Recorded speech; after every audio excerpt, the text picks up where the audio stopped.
इमाम देहलवी यह हदीस लाए हैं।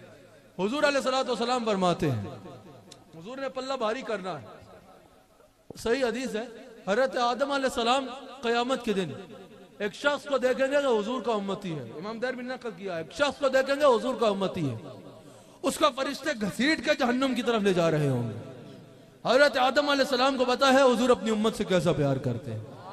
हजरत आदम अलैहिस्सलाम हुजूर को आवाज लगाएंगे, या अहमद या अहमद या अहमद, आपके एक गुलाम को फरिश्ते जहन्नुम में लेके जा रहे हैं। हदीस के अल्फाज हैं, हुजूर अपना लिबास मुबारक उठा के उसकी तरफ धोल लगा देंगे।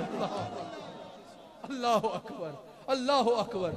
हुजूर अपना लिबास मुबारक ऊपर करके, तेज चलते हुए लिबास ऊपर करते हैं ना, ऊपर करके उस गुलाम की तरफ दौड़ लगा देंगे, मेरा नौकर और जहन्नुम में रुको रुको रुको, फरिश्तों को रोकेंगे।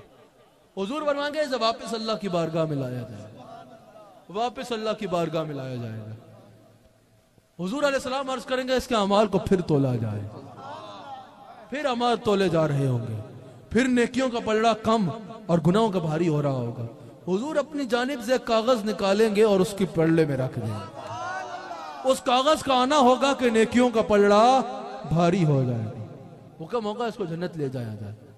वो अर्ज करेगा या रसूलल्लाह इसमें था क्या, मेरे सारे गुनाहों पे ये भारी हो गया, इसमें था क्या। हुजूर अलैहिस्सलाम ने फरमाया इसमें तेरा वो पड़ा हुआ दरूद था जो तू मुझसे मेरी बारगाह में पढ़ा था, जो तू दरूद मेरी बारगाह में दुनिया में पढ़ा करता था ना, मैंने आज के दिन के लिए संभाल के रखा था। हुजूर पे दरूद और सलाम पढ़ा करो, हुजूर की जात अक़दस पे दरूद और सलाम पढ़ा करो।